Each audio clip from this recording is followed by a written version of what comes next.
So the next thing we're going to talk about, which is a budget driver, is product. So under product, one of the big items that people think about, and especially in a kitchen, is cabinets. So what drives the cost in cabinets?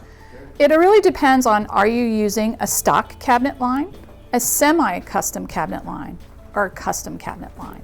There's pros and cons to each.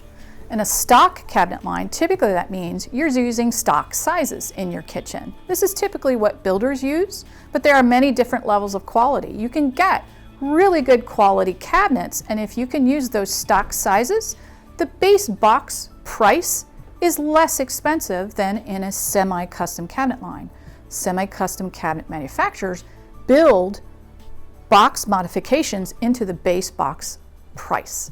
So if you can get a lovely kitchen design using one of the better quality stock cabinet lines, you're going to save some money there.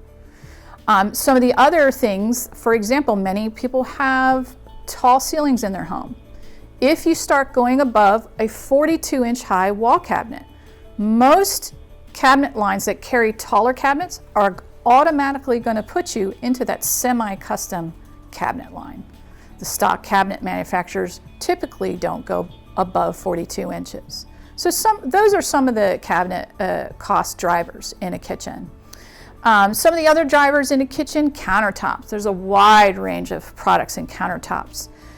Granite levels, quartz levels. Granite is actually one of the lesser expensive solid surface products that you can put in, especially in the lower grades. The grades start at A, then go up B, C, D, and on up to exotics. Quartz products, which are man-made, come in at about a C or D level of granite and go on up from there.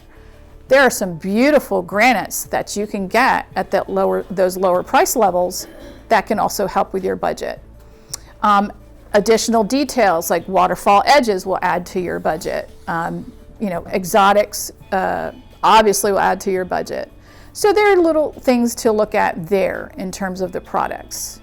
So next, for bathrooms in terms of product and budget drivers, let's talk tile, tubs, and shower systems. A lot of people love those freestanding tubs. Sometimes what you can do to help mitigate the cost, because those do tend to be more expensive than the drop-in of the same version, is to look at what faucet system you're using. If you can get a freestanding tub that has a wider place on the edge for a deck-mounted faucet, those are far less expensive than the floor-mounted faucets, usually by a cost factor of 1 to 4, because there's additional plumbing and the fixture itself is so much larger on the floor-mounted. There's a definite cost difference there. So those are some things to look at. In terms of tile can be a huge cost factor in a bathroom. How much of the wall are you covering? Usually the major cost factor in tile is not the material necessarily, the tile labor. If you have a really good tile subcontractor, he wants to warranty his work. He is going to check your subfloor and fix any irregularities. And if you're doing a custom shower pan, he's going to custom build that, waterproof it, have it inspected, have brand new walls that are waterproof before he even puts tile down. So that is a major cost impact in many upgrades to bathrooms. You can do a $5 square foot tile. That's a cost savings versus a $15, $20 square foot tile, but you're still going to have that tile labor. So think about where you're putting tile. How complex is your tile pattern? More complex tile patterns is extra work for the sub, so he's going to have little upcharges for borders, listellos. If you're adding wainscoting, that's outside the shower area, that would just extra square footage. All of that has to be taken into account. The last thing in baths would be shower fixtures. A lot of the major brands have come up with some really nice ways to use the original shower head plumbing source and provide both a shower head and a hand shower off of that same plumbing source, which saves you money. You don't have to have the plumber do extra sets of tubing for supply in the wall.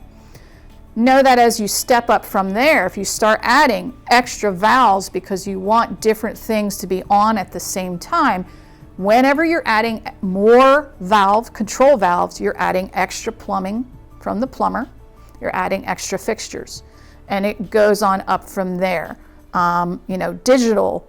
Digitally controlled showering systems, that's an extra added. You've got to now have electricity. Some of them are battery packed, but some are electrical. So you've got those additional costs. Some additional things to think about when you want extra plumbing in your shower area. What size is your supply line from your water heater? If it's only 1/2 of an inch, you're going to have some issues having all of those items on at once. Most manufacturers require 3/4 of an inch from the water heater to the location to have multiple fixtures on at once. So those are some of the budget drivers for products.